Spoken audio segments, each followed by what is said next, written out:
I remembered. Okay. Getting... Okay. Hello, my children. Your sister has a lot to say today. Yeah. Never mind, it's your brother. Okay. So, maybe staying motivated. If you're motivated, why are you... Go, do stuff. Don't be here if you're motivated, unless this is like a break or something where like you're looking at it just in case. This is awkward. So, you can tell I need a shower. Really bad. Well, not that bad. It's only been like 5 days. Love me some horrible mental health and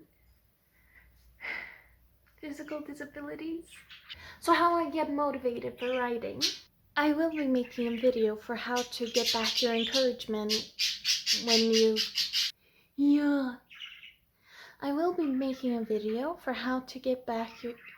How to get encouraged when you're struggling with your mental health issues, and that'll be probably the first video on my mental health channel.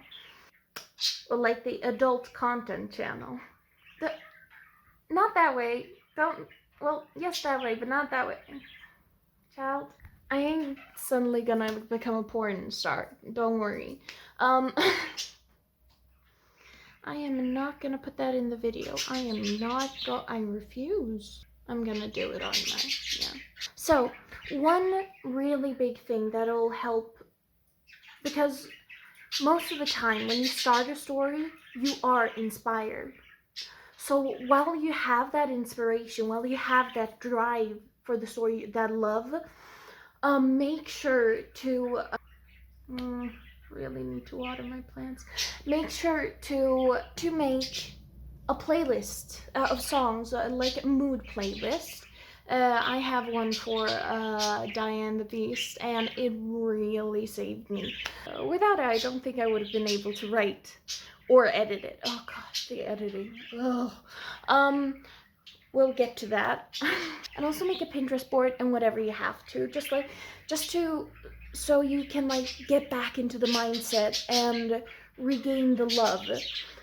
Writing is kind of like, well, succeeding at writing. Writing at first is just like a romantic relationship. You go in, you're in the honeymoon phase, everything's going great, it's all fun, and then it suddenly gets hard, and suddenly loving someone and like staying in the relationship becomes a choice and not really an emotional thing, and you have to keep going through the bad to get back to the good. And funny enough, relationship advice actually does work for writing. For example, taking a break. Am I talking too loud? Is that the issue? For example, taking a break. Sometimes you just have to take a break from a story. Otherwise, it happens a lot when you've been in the story too much, and especially between finishing a first draft and editing, you definitely need a little mental break there. I'm not gonna say an exact date of how long a break should be, even though I know that is helpful. It's more because it's so individual, especially from work to work. Some works are super easy, and I've been able to go like back at it the next day, just like a night's sleep, and I'm totally refreshed. But other works, I've taken several years of breaks. Like, for example, my one book, I started writing it in 2015-16, and then I haven't touched it until now. I needed that space, partially to learn and grow and get more stable, especially because it deals a lot with mental health. But also, partially because the work just needed that. It's sort of like respecting your partner, which is the script, the story. It also needs space. I know it sounds wishy-washy, but trust me, if you have the tiniest bit of imagination, which some people don't, and that is valid. We love you. Your writing is probably still great. Unless you're like racist or something, then you can please go away from my channel. I don't. Um. It's like always the caveat. We love you, unless you're like an asshole. And basically, I also wrote it when I was like in a mentally bad state. I failed that nano, even though I wrote 15,000 words the first time I ever seriously wrote a book, so that is not a fail. Whatever you write is not a fail. Think of it as XP for you to level up. And I just couldn't get back into it. I'm just gonna write bullet points, because otherwise I will forget to talk about it. You can take a break, or you can do another thing that I like to do while I'm writing. I just write a short summary. That was my Discord, by the way, not yours. A short summary of what the scene is probably gonna play out like for example, okay, here they talk about their feelings. If you don't want to write about that, and then you just leave it there and just like leave it for like future you to deal with that problem, because future you will know the characters better. You just go to the scenes that you want to write and you write them. An important thing to remember is when you do add those filler scenes, you have to really like make yourself excited and feel. Otherwise, it'll just feel like you're writing the scenes to just get to the scenes, and that is, people can pick up on that. Another important thing to remember while writing your first draft, it's supposed to be messy. It's supposed to be shit. It's supposed to be ugly. Anyone who tells you otherwise doesn't want you to succeed. They don't actually want you to write your way. They just want you to write fitting their style. And that is sometimes good, but you gotta remember, if they're not your target audience, then their opinion is essentially useless. Because they're not the ones who you're writing for. It's like that one video Charisma Command did, taking the advice of people who are, for example, working at a 9-to-5 job when you yourself want to be an entrepreneur will only hinder you, because they're giving you advice based on the choices they've made and that they're proud of. And that is not a bad thing, but it is not the life you want. My accent, because I'm anxious, because the camera's on, my accent is gonna be like so bad. Usually my accent is aight, but then it just, anxiety starts, and then I just drift into a weird accent. Another important thing is to silence your inner editor. I don't mean the part of the inner editor that is like helping you write in the right tense. I mean the inner editor that wants to fix every single typo. And the way to do that, I actually got this advice from way back when I was just a wee bab starting Nano. They said to write a sentence as wrong as you can and just leave it there. You can delete it later, it's fine. Just write it as wrong and horrible as you can. And then your inner editor will be so bothered by that sentence that it will barely notice the other typos. It'll be like, that's fine, just please fix that one. And you're like, nah, bitch, we going.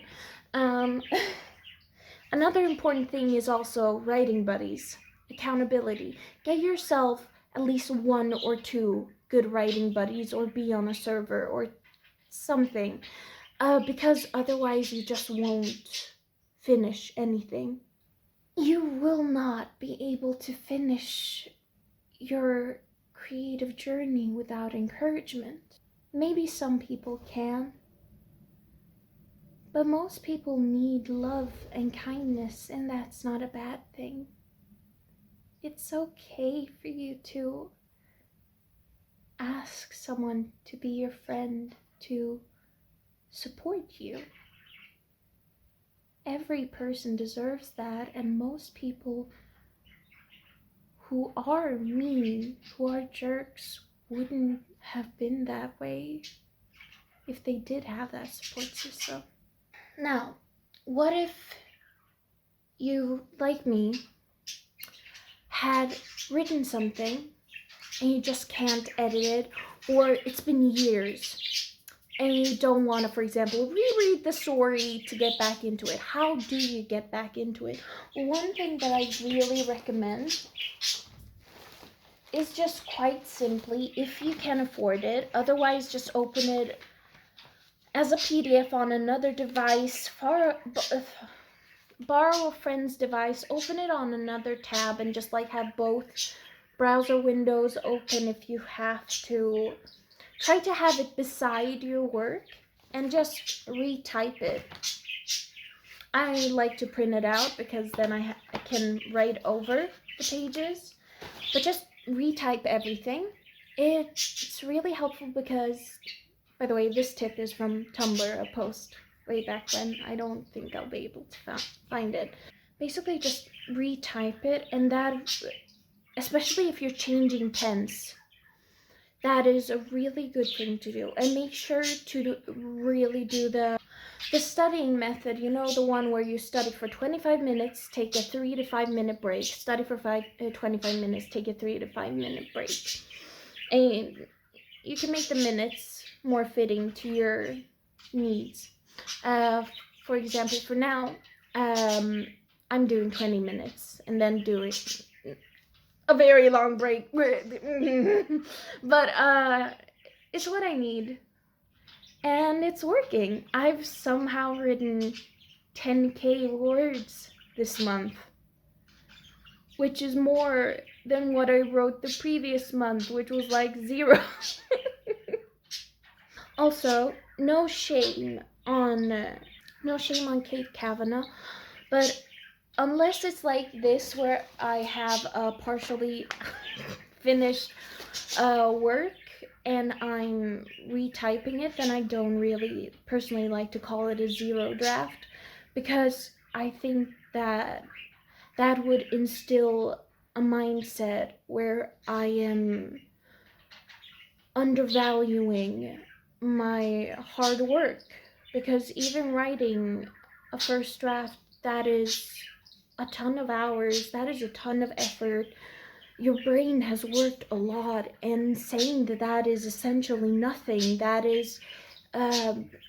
would tear down my self-confidence. I just personally couldn't deal with that. And for my brain, at least, what I say about myself, it affects how I think and feel about myself. That's why I try to stop insulting myself, and I try to be more positive, like, hey, you're cute, you're good at writing, your art has progressed so much. And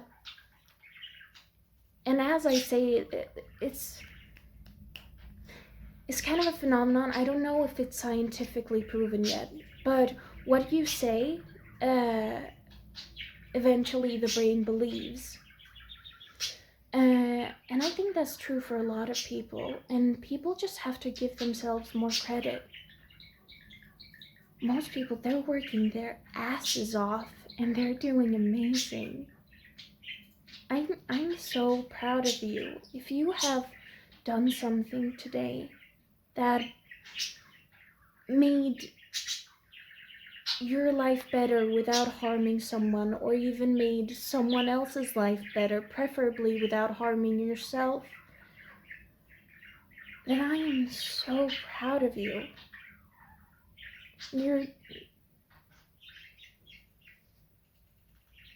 I am really proud of you, and I can't wait to see what good you put out into the world.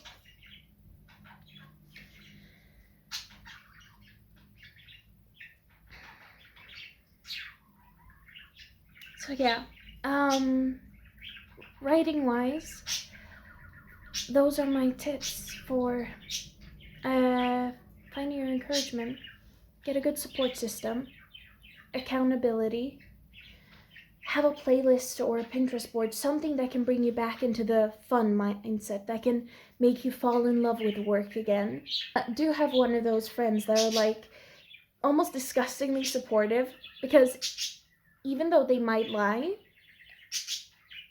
you kind of need to hear the lies sometimes, just to like get a little boost of confidence, just to like get that little lift to help you keep going. And feel free to leave the tough bits for later.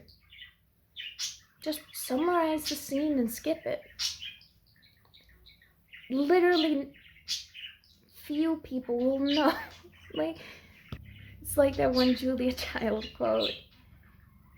Well, it's from the movie, so I don't know if she actually said it, but like, if you make a mess, if you drop something, then you're the only one there. No one will know.